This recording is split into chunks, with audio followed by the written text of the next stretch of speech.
अस्सलाम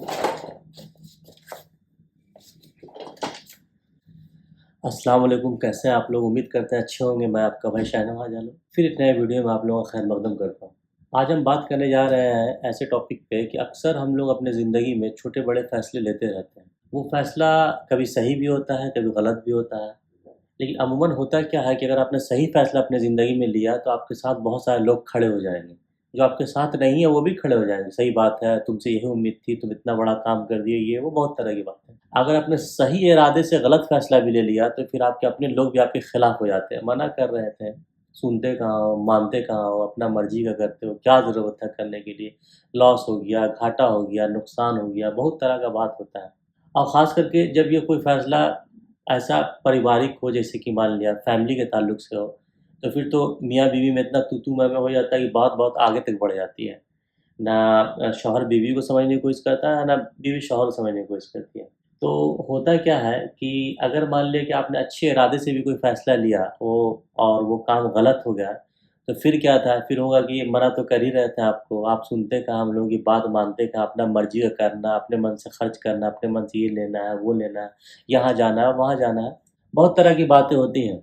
ये बात इसलिए कर रहे हैं कि एक हदीस में नज़र से गुज़रा नबी सल्लल्लाहु अलैहि वसल्लम की ज़िंदगी का वाक़या, तो उसको जब हम सोच रहे थे तो इन सारी बातें मेरे ज़हन में आई, ये सारी बातें जो हम कर रहे हैं। कि वो वाक़या ये था कि आपने अक्सर सुना होगा कि नबी सल्लल्लाहु अलैहि वसल्लम को जब पहली वही आई थी, गार हिरा में जिब्रील अमीन आए और कहा कि पढ़िए, तो आपने कहा मुझे पढ़ना नहीं आता है, फिर कहा, फिर आपने कहा नहीं आता है, फिर तीसरी बार कहा, सीने से लगाया कि पढ़ अपने रब के नाम से, इक़रा बिस्मि रब्बिकल लज़ी ख़लक़। ये आपने तक़रीर में सुना होगा, अक्सर ही तो पूरा डिटेल उलमा बताते हैं। फिर क्या हुआ? आप सल्लल्लाहु अलैहि वसल्लम जब गार हिरा से उतरे, उस कार से उतरे, उतरने के बाद अम्मा खदीजा के पास आए, खदीजा बिन कुबरत रज़ियल्लाहु के पास आए। आके कहा कि मेरे साथ ऐसा-ऐसा वाक़या हो गया है, हमको डर लग रहा है, मेरे जान का, माल का, इसका उसका ख़दशा है, आप काफ़ी घबराए। चूँकि ऐसा वाक़या आपके साथ हुआ था, इतना बड़ा चीज़ था जिसको आपने पहली बार देखा था, चूँकि नबूवत की वहाँ से आगाज़ थी, आपको अल्लाह प्रिपेयर भी कर रहा था इसी के लिए, फिर भी आपके सामने ये वाक़या आया। आप महीनों से वहाँ जाके गार में रह रहे थे, खाना-पानी आपका जा रहा था या खुद आके ले जा रहे थे। लेकिन ये वाक़या जब आप सल्लल्लाहु अलैहि वसल्लम के साथ हुआ, तो अम्मा खदीजा ने आप सल्लल्लाहु अलैहि वसल्लम को एक बार भी नहीं कहा, कैसा फ़ैसला लिया था आप? गार में जाके रह रहे हैं, तन्हाई है, अंधेरा है, अकेले हैं, कोई आने-जाने वाला नहीं, हफ्तों का खाना लेके वहाँ पे आप रहते, ये तो होना ही था। ये तो डर, ये जो जिस तरह का मामला आपके साथ डर का, खौफ का, वो क्यों नहीं होगा? कौन वहाँ रहता है इतनी ऊँचाई पे जाके?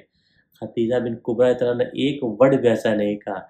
एक बेहतरीन बीवी होने का उन्होंने ये मिसाल पेश किया कि उन्होंने कहा आप सल्लल्लाहु अलैहि वसल्लम को कि आप डरिए नहीं, घबराइए नहीं, अल्लाह आपको ज़ाया नहीं होने देगा। आप गरीबों की, यतीमों की, मिस्कीनों की इन सब का आप खैर-ख़्वाह हैं, आप भलाई का काम करते हैं, आप लोगों की मदद करते हैं, एहसान करते हैं, इतना नेक काम करते हैं, आप क्यों डर रहे हैं? अल्लाह बिल्कुल आपको ज़ाया नहीं होने देगा। आप सल्लल्लाहु अलैहि वसल्लम को थरथरी और जाड़े लग रहा था और आप काँप रहे थे, तो आप खदीजा बिन कुवैत ने चादर ओढ़ाया आपको।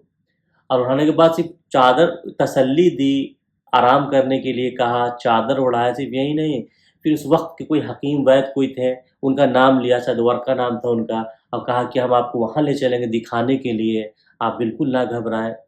ये सुन्नत का तरीका है कि आपकी फ़ैमिली में, ख़ानदान में, आपके अपने, आपका शौहर किसी से अगर कुछ मान जाने-अनजाने में वो डरा हुआ है, घबराया हुआ है किसी फ़ैसले को लेके, किसी हालात को लेके, वक़्त को लेके, जज़्बात को लेके, तो पहला सुन्नत तरीका ये है कि पहले उसको हौसला अफ़ज़ाई किया जाए। ठीक है? मामला कुछ ऐसा भी हो सकता है, नबी सल्लल्लाहु अलैहि वसल्लम तो उनको तो वहाँ से नबूवत की स्टार्ट थी। हो सकता है कि हम कोई गलत फ़ैसला ले लिए हों, तो पहला तरीका ये है कि उसको पहले उसको तसल्ली दिया जाए, कि समझाया जाए कि बिल्कुल ना घबराएँ, डरे नहीं, अल्लाह करने वाला है, अल्लाह बहुत करीम, अल्लाह करीम, माफ़ी मुश्किल, टेंशन नहीं लेना है, बाकी इत्मीनान से बात करते हैं, आप पहले सुकून हो जाए, इत्मीनान हो जाए, कोई अगर तकलीफ़ है दवा देते हैं, डॉक्टर के यहाँ ले चलते हैं, बाद में बात करते हैं ना।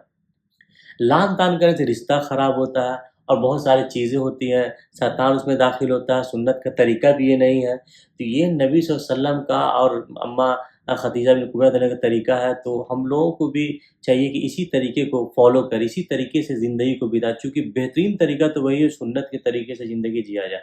चूँकि हल, निजात, कामयाबी उसी में, उसके अलावा कामयाबी कहीं और नहीं। वक्ती तौर पे हम लोगों को लगता है कि तीर मार लिया, तोप मार लिया, ये फ़ैसला लेंगे, वो फ़ैसला लेंगे। लेकिन जो सही फ़ैसला होता है कुरान हदीस की बुनियाद पे ही होता है, जो डायरेक्ट रब से जब आप जुड़ते हैं और उस कुरान हदीस की बुनियाद पे फ़ैसला लेते हैं तो अल्लाह रास्ता खोलता है, खूब अच्छा रास्ता खोलता है। तो ये एक मैसेज था जो मेरे ज़हन में आया इस हदीस के ताल्लुक से, तो हमने बात की। वीडियो आप लोगों को कैसा लगा कमेंट्स में ज़रूर बताएँगे, वीडियो को शेयर करेंगे, लाइक करेंगे, चैनल को सब्सक्राइब ज़रूर करेंगे। तो मिलते हैं हम नेक्स्ट वीडियो में। अस्सलाम वालेकुम व रहमतुल्लाहि व बरकातहू।